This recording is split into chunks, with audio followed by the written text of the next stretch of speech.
wasn't shit. Alright, what up y'all? It's Nasty Nate and I'm back with another video. If you haven't already, go underneath and hit subscribe. You're gonna get value from this page.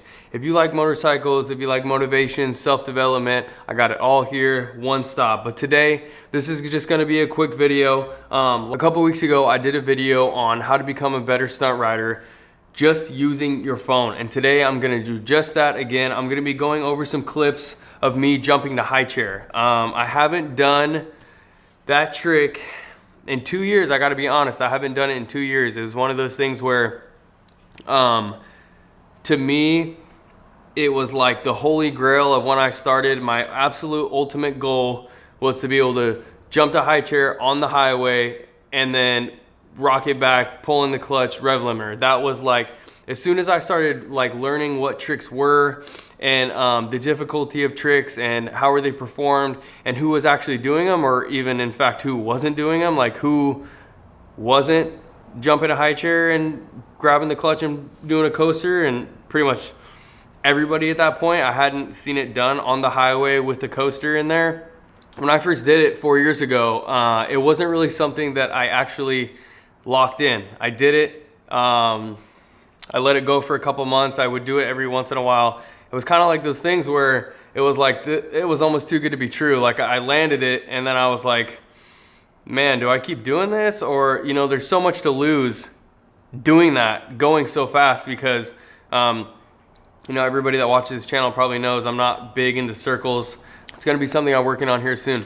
But going fast, like there's so much more to lose, like kicking your handlebars, or my biggest fear was not getting enough air, kicking the triple, and then because I'm putting so much force into my legs, kicking the triple and then pushing myself just off the back of the bike, off the tank, falling off the back of the seat, and the bike just taking off. So that was always playing through my head, was how much there was to lose for this trick, and I had already done it. So I was like, do I need to keep doing it? And I lost it, man. I did it in 2016 originally, let it go for about a year, started doing it again, actually broke my arm doing it. The bike shut off and tossed me over the front and I broke my arm. Came back a year later, was doing it again. Like I said, never really locked this thing in and kind of let it just go on with time, started working on different stuff. I took the handbrake off, I didn't have one, then took it off again for almost a year. So, you know, it's been a year or so, or maybe longer, since I did this thing, and I was like, man, I really need this thing back in my arsenal. I love it, and at this point, letting time go. At this point, I keep just letting time go by, and my muscle memory is just getting further and further away, to the point where even if I wanted to do this thing right now, I'm not really sure if I could, because I haven't done it in so long. So I did it the other day, finally, and I'm not kidding you. I did it when I got to the lot. Within the first 5 minutes I was there, and I jumped over and over and over and over and over for 3 hours and did nothing else in that day, in that practice sesh, for 3 hours other than jump to high chair. I did it until I couldn't land on the tank anymore because my tailbone hurt so bad, and my tailbone and the back of my hamstrings, the back of my legs are completely bruised. The back of my shins are bruised from hitting the clip-ons, and I feel like I've got it locked in. So basically what I want to do here is I have some attempts of me not landing it, and like I said, I always tell people, if you can, have somebody record you when you ride. Maybe you work on something for, you know, an hour or 2 hours, whatever, however long your riding session is, and at the end, have somebody record you doing and practicing what you're, have somebody record you practicing what you were working on during that sesh, and then what you can do when you get home, you know, when you're bored or in your downtime or on your lunch break, whatever it may be, look through your footage and see what you can work on. So basically, I've got clips of me of here jumping a high chair, and I'm just gonna go over them and check them out. So that one right there is a good float. I noticed for me in high chair, what I like to do, 50-50 is just pretty much automatic. The rock back for me in 50-50, I can rock it back, not scrape, not jam the brake, just let it float, jump into there.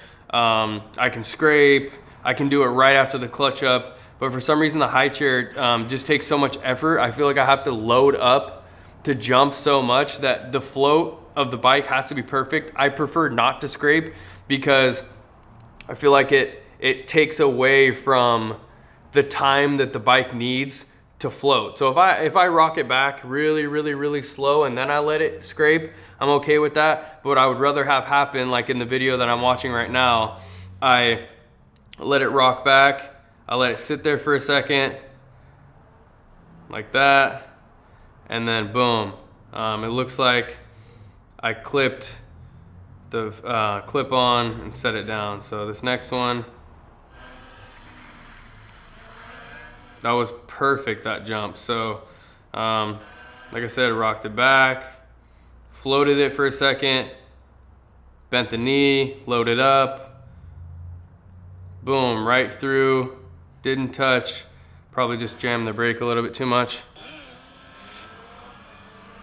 This one right here, scrape. So I don't necessarily like the scrape jump on a high chair. I don't get as much, I feel like, momentum going forward. I jammed the brake a little harder because I know that the bike is further back, and that's what happened right here is I went all the way down. I don't think that's a smooth jump because of the fact that the bike went so low, but I didn't hit the clip on, so that's a win. This one here, that to me was the perfect jump. I just hit the brake a little too hard. So I like the load up here. I like how I got down. Like you can see I bent my knee a little more on this one than the last one. You can tell the way I'm dragging my foot a little longer that I had the bike floating there for a second. I really like that because it gives me time to load up and it lets the engine start to calm down. When the bike is at the very top of the gear, which is how I like to ride, if it comes back and it's at the very top of the gear, if you don't have big brakes like I don't, you don't get as much brake power if it's at the top of the gear. So what I like to do is, you can hear it. You can hear it right there. So what I'll do is I'll rock it back, I'll let the bike chill for a second, I'll let the RPM start to go down, and that's when I jam the brake. Boom, straight through the bars. This one here. Scrape, I don't like that. Like I said, I think the scrape, you can tell between this one, pause it right there, that right there, and then in this one right here, look at the difference. It's just slight, but the difference in the bend in the knee is huge because I get so much more. Yeah, see, so I was able to bend down way farther because I didn't scrape. Because as soon as you scrape, you have to come forward. So if I hang the bike there and like right here, it looks like, so the bike, I didn't hang at all. Boom, straight to the bar. I had no time there to load up my jump. So that's why my knee's not bent as far. Because as soon as you scrape, you have to come forward. I mean, you're already to the point where you can't go back any further. So that's why I said I like this one, because boom, right there, the bike's at 12, I hung it right there. Boom, got to load up, jumped all the way through. Let's check this one right here. Boom. If anybody wants to know why you should ride a 636, this video right here. Look at how far the bike goes down. I mean, that is a 1.5 feet, 2 feet above the ground, and I'm in the front of the bike on the tank, and I can whack it back up. Coaster, love it. Love the 636 power.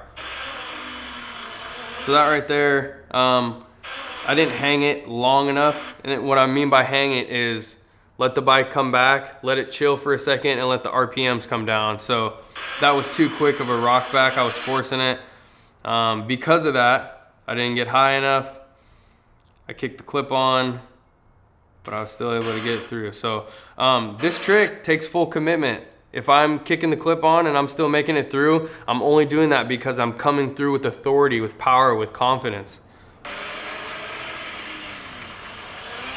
Let's see what happened there. I like the float there. I would have liked to see the float a little longer and see the bike at 12 a little longer. It looks like, yeah, so what I like to do, as you guys can see here, is I like to turn my foot, and I mean the left foot. The left foot, I have a harder time getting through. The right foot's automatic. I've been jumping to 50-50 for like 6 years now. I literally can do it like it's nothing. But the right foot turns up, and what I mean by turning up is when I come in, my foot comes this way. So I basically put the outside of my ankle underneath the handlebar. On this one right here, that left foot, instead of turning up and I'm turning the outside of my shoe upwards, I try to stick it straight through. You see me kick the handlebar and then no go. This one right here, same thing, kick the handlebar. Why'd I kick the handlebar? Didn't turn my foot up. I try to stick it straight through. That's what happens. Look. Right there. Boom. Kicking the handlebar because I didn't turn my foot up.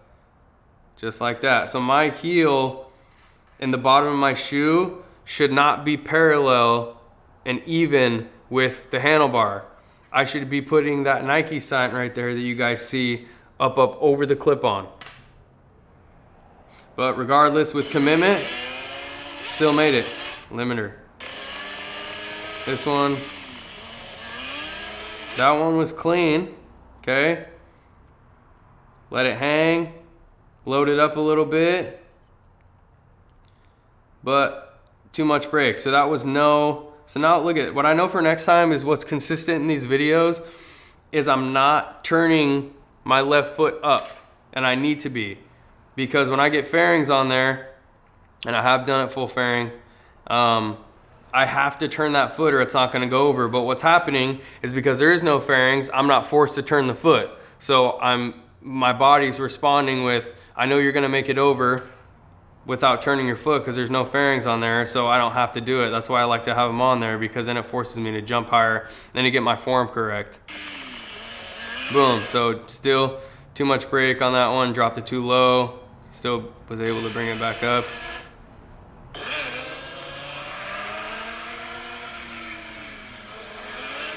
Okay, what happened?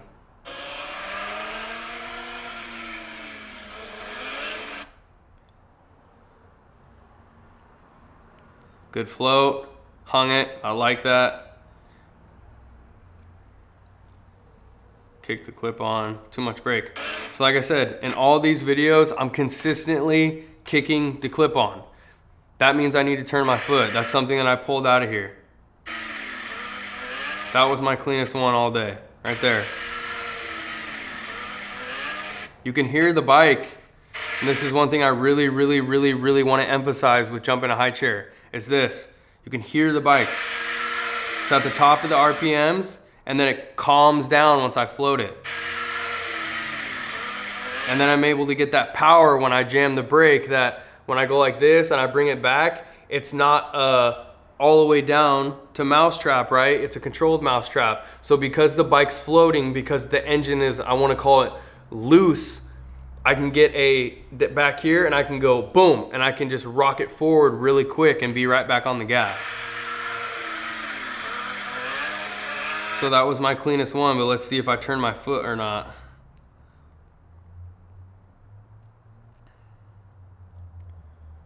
See, I didn't turn my foot, and I still am kicking the triple with my left foot, but I'm so committed that I'm still making it through. So that is something that I really need to work on, is it looks like I'm almost getting both feet through at the same time. Ideally, in a perfect world, in a perfect setup, in a perfect trick, in a perfect jump, my feet would be spaced a little more far apart, and I would be turning my right one outside of my ankle up to get through. And as soon as that one gets through, and I mean just maybe a half a second, not even following, I mean almost heel to toe. Here you can see that my toe is about halfway up my foot. I want that foot a little bit further behind. And if I get that foot a little further behind, I'll be able to have more room to turn it up and then they'll both go through very smoothly. So like I said, that was my smoothest one. Limiter. Scrape, okay? So like I said, I don't like the scrape. Nonetheless, still got through. But we have that foot issue here, okay? Look. So look, like I said, what I don't like about the scrape is it doesn't give me time to hang it. You see the bike just comes straight back and it doesn't get rid of that engine brake. I want to get rid of the engine brake so the bike slows down and it goes whoop, and it calms down, and then boom, again, scrape. Because I don't like the scrape, I jam the brake too much, kick the clip on again because I'm not turning my foot. So all of these are about the same. Limiter. I think this is my last one. Scrape. Don't like it. Nonetheless, still got over the bars. Limiter. Let's see. Break this one down a little slower.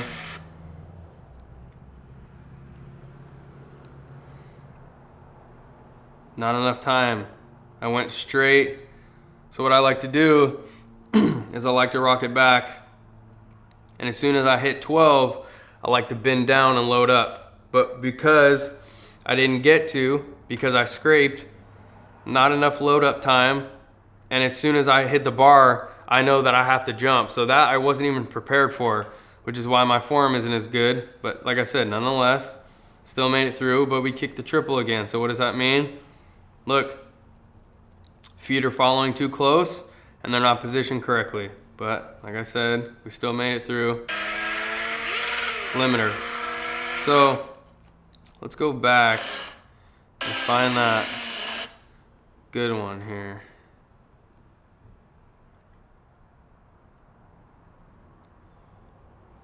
Find the clean one.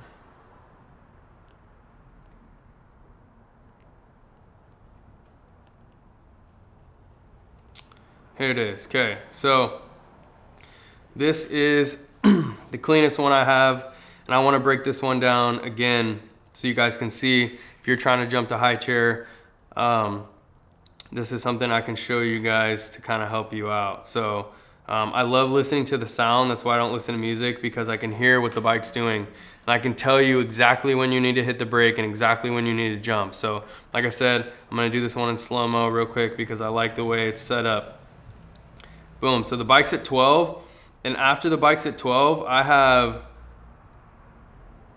a whole second, look at, almost 2 seconds.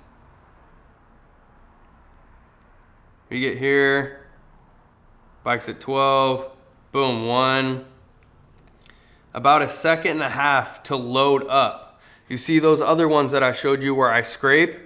The bike's coming back and it immediately hits a 12 bar and I have to jump. I don't like that because it doesn't give me time to prepare. It doesn't give me time to do the biggest jump that there is to do. You know, technically not the biggest, but it doesn't give me time to do the biggest jump that I've ever done on this bike and go over the handlebars. So I'm gonna play it again with the sound on so you can hear it. Boom. So you can hear the bike, like I said, it comes screaming. And when you hear it start to get a little quieter, we're lower in the RPMs, and when we jam the brake, we're getting more power because we let the bike hang longer. So it's going slower. Like I said, do it at the very top of the RPMs, you don't get as much power with your brake. And if you scrape, you don't get as much time to load up. If you're ready for I can do it with 50-50 because like I said, it's automatic. I don't need to load up. I'm only putting 1 foot over. I don't even need to jump very high because I have such good technique and I turn my foot so high, it just goes right over. But with this high chair thing, I like to let it float back there for a second so I can rock it back. I can adjust, I can pull on the bars, I can get my knee bent and I can launch over. So boom, that's so perfect. Limiter, that's it. So again, this is just a little tip, something that I do constantly. I'm constantly critiquing myself. I feel like that's why I've been able to over time keep progressing, keep progressing, keep progressing, because I'm obsessed with critiquing myself, finding out what I can do better. Yes, I'm satisfied with what I'm doing, but to me, I think that there's endless potential in this game. And I'm at the point where I've got a few tricks left that I really want to do straight line. I really like going fast, but then I'm gonna take it to circles, and I'm gonna show everybody that I'm not just a street rider, that I can ride lots too, that I can circle too. And you're gonna see me jump on a high chair in circles. You're gonna see me jumping to 50-50 in circles. You're gonna see all these tricks that I've done in straight line. I'm gonna do them in circles, and I'm gonna step it up a little bit and do some stuff that very few people are doing. So anyways, like this video, comment on this video, share this video. If you or you know somebody that's jumping a high chair, tag me on IG, tag me in this video right here. Let me know where I can find them. I wanna see it. I wanna see people succeed in this game. I will see you guys in the next one.